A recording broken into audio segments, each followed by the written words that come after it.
Live from WRAL News Headquarters in Raleigh, your number one source for local news. WRAL News, coverage you can count on. It's another cold start this morning, and we're also watching Friday some changes to our forecast. The models are trending a little wetter. I'll show you the updates.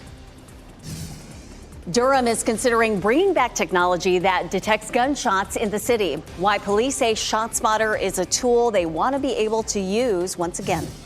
And two people are on the run after leading troopers on a high-speed chase in a stolen car. How authorities were able to stop that car and get one person into custody. A call for adoptions from the Wake County Animal Center. The shelter is at capacity once again, just 3 weeks after it resumed accepting animal surrenders. They are bursting with dogs right now, and they're also reducing the price of adoptions to encourage people to think about adopting. It is 6 o'clock. We're glad you're with us on this Thursday. I'm Renee Chu. And I'm Ken Smith in for Jeff Hogan. We've been dealing with early morning chilly temperatures, but we've got a few changes on the way. Let's get over to meteorologist Elizabeth Gardner, the WRAL Severe Weather Center, tracking it all for us. I was watching the moon set just a few minutes ago, and now it's behind some clouds there as it's about to set here at Lake Gaston. It was such a pretty view, but definitely some cloud cover out there this morning, some high, thin clouds we've seen across the moon. 38 officially in the triangle, and our winds have started to shift. We'll be seeing solid winds coming out of the south today. It's going to bring our temperatures on up into the mid-60s. We do have mainly clear skies. We have the tower lit in blue this morning. Our temperatures are mostly at or below freezing, except right in the triangle we're showing a little bit warmer temperatures. 30 in Southern Pines, 34 in Fayetteville, 31 in Clinton, 29 in Goldsboro, 30 Rocky Mount, 30 in Roxborough. So it's a cold start again, similar to yesterday, maybe just a couple of degrees warmer, but coat weather for sure. We warm up fast with that southerly wind to 60 at lunchtime, and we'll be in the mid-60s for highs this afternoon. We will see increasing clouds as we get through the day today, especially once we get toward the evening. We'll push it ahead to 5 o'clock, and we'll start to watch some rain moving in after midnight. So this is going to be 3 a.m. We'll push it ahead to 5 and 8 a.m. Notice how much rain we see at 8 a.m. The models are definitely trending wetter and longer in terms of the duration of this as well. We may be still seeing some showers mid to late afternoon before it all moves out. We'll see a mild day for tomorrow, and we'll talk about how much more rain we may see in the rain gauges. Those numbers are up compared to the forecast we were talking about yesterday. An isolated shower on Saturday with some cooler temperatures this weekend. Brian? 6:02 as we take a look at traffic around the triangle. No trouble showing up right now anywhere in Raleigh, Durham, Chapel Hill, or Hillsborough. Also looking fine in Cary as we take a look at those live sensors. No crashes to report. And as we head out to Garner for a live look at 70 at Auburn-Knightdale Road, that ride coming in from Clayton, all clear at the moment with no delays from 42 to the I-40 interchange. Brian, thanks. Two people are on the run this morning after leading a trooper on a high-speed chase in a stolen car. The chase started last night when a trooper clocked the car going 90 miles an hour on I-40 near the US 70 exit. The speeding car exited onto NC 42 near Clayton. A trooper was able to use a pit maneuver to stop the car on Cornwallis Road in Wake County. 3 people jumped out and ran. One of them, a juvenile, was caught. The others were able to escape search efforts by Highway Patrol, Garner Police, and Wake County Sheriff's deputies. Happening today, reducing crime in Durham will be a major topic of discussion among city leaders. City Council will get an update from the police chief about crime trends in that city. And bus drivers from Go Durham will be at today's council session as well, calling for efforts to make public transit safer. The city will also consider bringing back technology that detects gunshots and improves police response times. WRAL Coffee live outside the Durham Police Headquarters this morning with a push from the department to bring back ShotSpotter. Kelsey. Ken, officers here at the Durham Police Department have been advocating for this technology for a while now, and today Durham City Council will talk about using ShotSpotter for a 3-year contract. Now, that contract would cost more than $650,000, but Durham police believe it's worth the money, pointing to data from a 1-year pilot program. That data shows the median response time was 271 seconds in the area where this technology was installed. That's 88 seconds faster than the year before. Some people are concerned that ShotSpotter increases police activity in communities of color. They also bring up some privacy concerns. Tom Chittum with ShotSpotter argues it's an effective tool. We very often help police locate gunshot wound victims who need immediate aid, especially when no one else calls 911. ShotSpotter is already being used in at least 6 other cities across North Carolina, including Fayetteville, Goldsboro, Greenville, Rocky Mount, Wilmington, and Winston-Salem. Representatives from Duke University's Wilson Center will also be at today's meeting. They will be presenting their findings about the effectiveness of this technology. Kelsey Coffey, WRAL News, live in Durham. Police Chief Patrice Andrews will share a full report on crime in 2023 with the City Council today. We'll walk you through some of those numbers right now. The report shows there were 49 homicides in Durham last year. That's up from 45 in 2022. There were 157 rapes, up from 135 the year before. And there were 484 robberies last year, which is down from 574 the year before.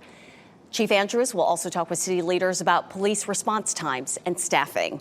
Now, coming up in 10 minutes, the concerns Go Durham bus drivers want police and city leaders to address. A Raleigh family is out of their home this morning after this fire. A neighbor captured the flames from the top of this condo on Capability Drive near NC State Centennial campus. About 35 fighters responded to the fire in the middle unit of a 5-home condo complex at about 5:30 yesterday evening. They were able to get it under control in about 30 minutes. Thankfully, no one was at home at the time except for the family pet Sadie, who firefighters pulled to safety.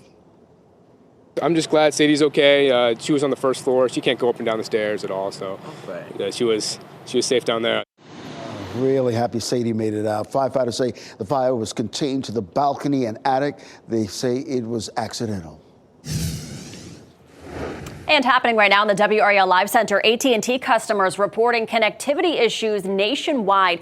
This is the website downdetector.com. You can see right now that users are reporting problems here. At least 32,800 people with no connectivity. This is within the past 24 hours. Most reports are coming from customers in Los Angeles, Houston, Chicago, San Francisco, and New York. But we have also received at least 5 emails about the issue from local viewers here. The cause of the outage right now is unclear. AT&T has not released a statement. I will stay on top of this and keep you updated. We know you'll keep tracking it. Michelle, thanks. Today, Durham Public School leaders are expected to make a decision about how to address the district's pay concerns long term.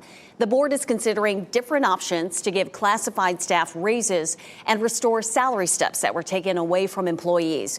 The dispute over pay has disrupted class schedules in Durham several times in recent weeks. Last week, school leaders agreed to create a panel to give employees a greater voice in the decision making. The group will include school board members, school administrators, and members of the Durham Association of Educators. Today, the members for that group will be chosen. The Wake County Animal Center is once again at maximum capacity. This comes 3 weeks after the facility started accepting animal surrenders again. The shelter says it has 144 dogs, a few puppies, and some cats. Another 39 dogs are in foster care. The shelter needs the community's help to save pets from euthanasia, so the facility is reducing the adoption costs. U.S. officials are warning Americans in Russia to get out and stay out after the arrest of a California woman who has dual U.S.-Russian citizenship. 33-year-old Ksenia Karolina is a ballerina who lives in Los Angeles. She became a U.S. citizen in 2021. She was arrested in Russia after traveling there last month to visit her family. Russia accused her of treason for giving money to an American charity that supports Ukraine. She now faces 20 years in a Russian prison. Experts say Russia's real focus is using her as a bargaining chip. Russian President Vladimir Putin has already suggested trading jailed American journalist Evan Gershkovich for a Russian hitman who is serving a life sentence in Germany. Pool Road is back open this morning after it was closed for several hours near Sunnybrook Road because of this crash right here. The single car wreck happened just before 2:30 yesterday afternoon. This is video from the WRAL breaking news tracker. The road was closed around 9 last night as authorities investigated and crews fixed a broken power pole. The driver was taken to nearby Wake Med with serious injuries. Coming up tonight on WRAL at 6, the faces of Poe Hall. A 5 on Your Side investigates exclusive. Keely Arthur sits down with 8 women who worked or studied at NC State's Poe Hall and were diagnosed with cancer.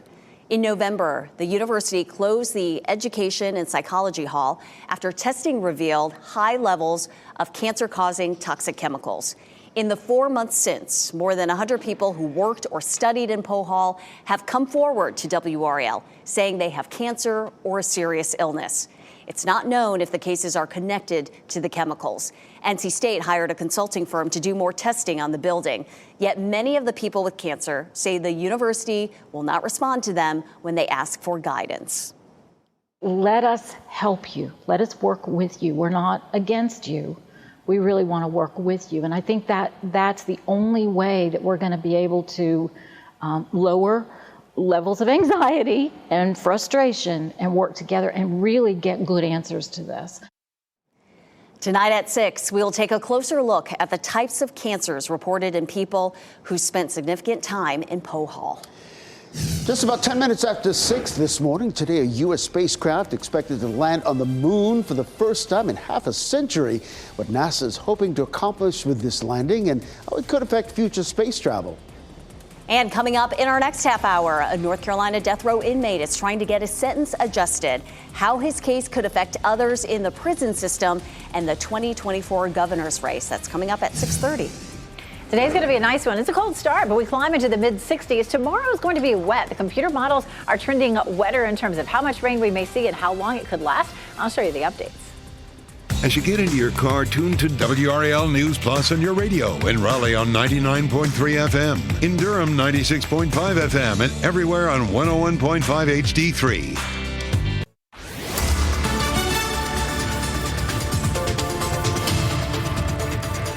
6:14. It is a chilly start. We have some high, thin cloud cover that we're dealing with this morning.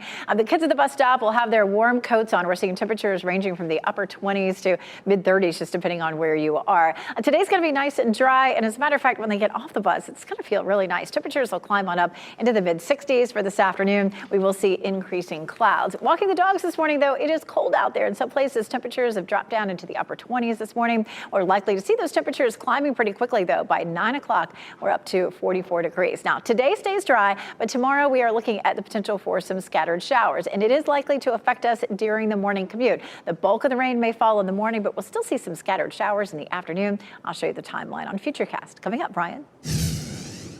6:14, Elizabeth, and we're looking fine around the triangle. Just check with Raleigh 911. All is quiet in Wake County. Also still looking good on our major routes in Durham and Orange County. I want to show you the entire viewing area, starting off with our border counties from Roxborough, Oxford, and Roanoke Rapids, down 95 towards Selma. All clear right now, and we're not picking up any problems in Cumberland County on our live sensors. Renee?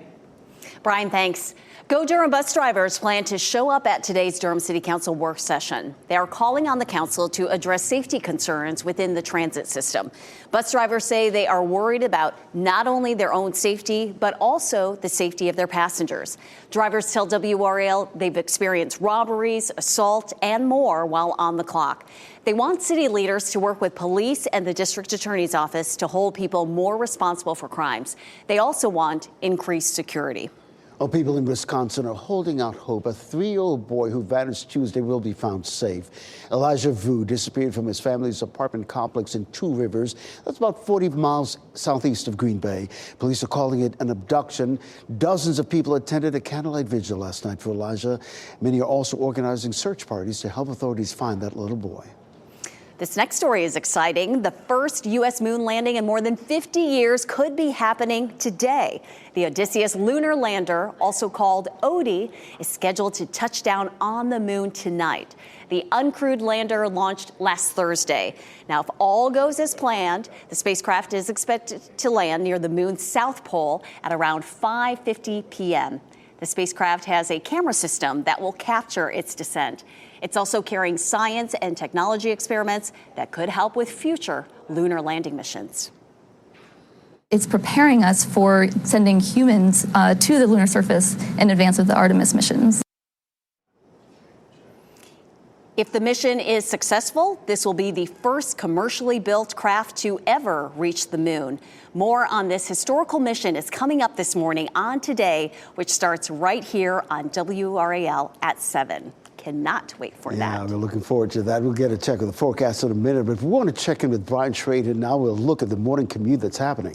Here at 617, we're going to take another view here of the Triangle. We're still quiet in Wake County. We mentioned earlier that things were looking pretty good in Durham this morning, also in Chapel Hill and Hillsborough. Taking a closer look at those major approaches into Durham, not picking up any big delays. 40 westbound coming in from Wade Avenue out toward the airport, all clear toward 885. 40 eastbound also looks good out of Chapel Hill, 15501 out to 885. No trouble there. If you're heading northbound on 885 this morning, you're not running into any problems toward the 147 interchange. And in North Durham right now, 501 southbound, all clear from Infinity Road down to the I-85 interchange.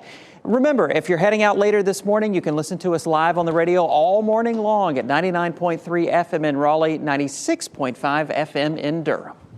Brian, it's a pretty nice morning out there. We do have some high, thin clouds out there. You can see that here in Goldsboro. I'll give it another, say, 15, 20 minutes as that sun comes up. We're going to see some beautiful colors out there, but definitely some cloud cover, more so than yesterday. There's a live look at Apex. There's Chapel Hill, courtesy of Top of the Hill Restaurant, and, of course, our newsroom there in Fayetteville. We will see increasing clouds as our next system approaches. It's sitting back here across the west right now, but gradually shifts eastward. Today will end up being dry, but we will start to see some clouds pushing in. We have this warm front that's going to be pushing north of us. We're going to see the wind around this high starting to push the warmth in, and our winds shift to southerly. Eventually, as this front comes through, we'll get into some colder air on the back side of it. There may even be a little bit of snow in the mountains during the day on Saturday. Here's a look at Futurecast for us this afternoon. Starting at 4 or 5 o'clock, you can see how the clouds are thickening up. We're likely to see rain starting, say, right around 2 or 3 o'clock in the morning. By 8 a.m., it is widespread across our area. And this is a big change from yesterday. The computer models yesterday, had some scattered light rain for us, maybe a quarter of an inch or so. And now it looks more widespread. It looks like it's going to be a messy commute for everybody tomorrow morning. Again, there's 8 a.m. We're looking at as much as a half an inch to an inch of rain at this point. It is likely to taper off a bit during the afternoon. There's lunchtime, but there still could be a few scattered showers on and off during the afternoon. But it does look like we'll see the bulk of the rain during the morning. We clear on Friday night, and then we may see an isolated shower on Saturday. Sunday looks dry for us, and then potentially some isolated showers into early next week. Some snow in the mountains on Saturday morning. Here's a look at lunchtime on Saturday, and you can see a few isolated showers that pop up here across our area. Again, here's the big picture. We see this cold front coming through, some cooler air behind it, and then as we get into Saturday, look at that snow. Could be 2 or 3 inches of snow. Could end up being a fairly nice ski weekend, and we'll see clear skies by the time we get to Sunday. We're cooler. Now, with the rain tomorrow, we're looking at 63, but we're in the mid-50s behind the front Saturday and Sunday, but very quickly we warm up. We'll see temperatures back into the 70s Tuesday and Wednesday, but we also have a small chance for showers. It warms up, but it may be a bit unsettled with a bit of light rain. Elizabeth, thanks. Look at the sunrise right now. Wow. Love it. Major League Baseball is looking to expand, and Raleigh could be in the running. What Raleigh has that helped it make a short list of potential candidates. And more giant pandas are on their way to American zoos, where they're expected to arrive as China agrees to send more of the animals here to the U.S. Oh, it'd be nice to see them again. Here are your winning lottery numbers. We'll be back with what's trending.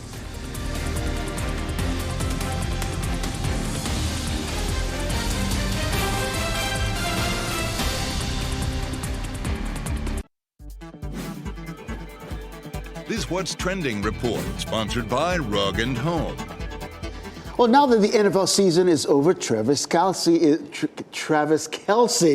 is free to follow Taylor Swift around the world. Brian Schrader here now with What's Trending. Brian. Australia's version of the Today Show gave live coverage of Kelce arriving at the Sydney airport early Thursday morning, Australia time. Oh, wow. Taylor's going to be playing 4 shows in Sydney as part of her Eras tour starting tomorrow night, and it's a big deal. Yeah, and apparently they've already been seen around town. They've been seen at the Australian Zoo. There you see there, making their way around the community, causing quite a stir, I'm sure. And it's only fitting. I mean, she comes to his games. And during November last year, during the Chiefs bye week, he flew to Argentina to see one of the concerts. So clearly this long-distance relationship is working well, and it really helps when you have a private jet to just fly you around to places. You know, other couples have FaceTime, you know? Yeah, right. But they get to see each other still. Love it. And they're not crammed in coach on an overseas flight. Bless their hearts. Hey, I've got something in common with Jay-Z. Apparently, we're both big Judge Judy fans. Bradley Cooper talked about a visit to Jay-Z and Beyonce's house in a recent interview.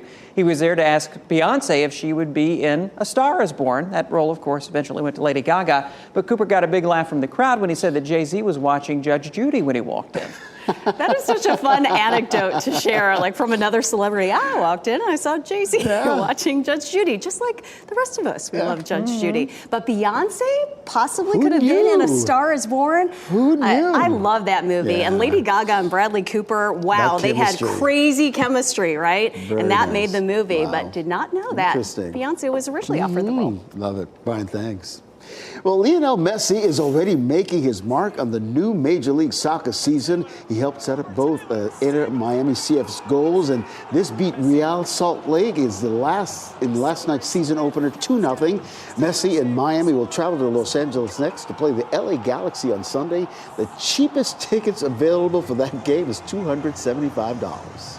Now you can really run on Dunkin' as the coffee chain is adding a new caffeinated energy drink. The drink is called Sparked Energy. It comes in berry and peach flavors. Dunkin' says it includes vitamins and minerals along with about 192 milligrams of caffeine. This comes as Dunkin's rival, Panera, is facing legal trouble over the high levels of caffeine in its energy lemonade drink. Skies are mostly clear. A little bit of cloud cover that we can see in Durham here as that sun is coming up. Our winds will be southerly today. That's going to bring us much warmer temperatures, but I'll show you why it won't last through the weekend coming up. And police in Durham want the city to bring back ShotSpotter, why they say it's so effective, and why some who live in the area have their concerns. And AT&T customers nationwide reporting connectivity issues. This just happening in the last couple hours. I'll tell you where exactly customers are affected right now.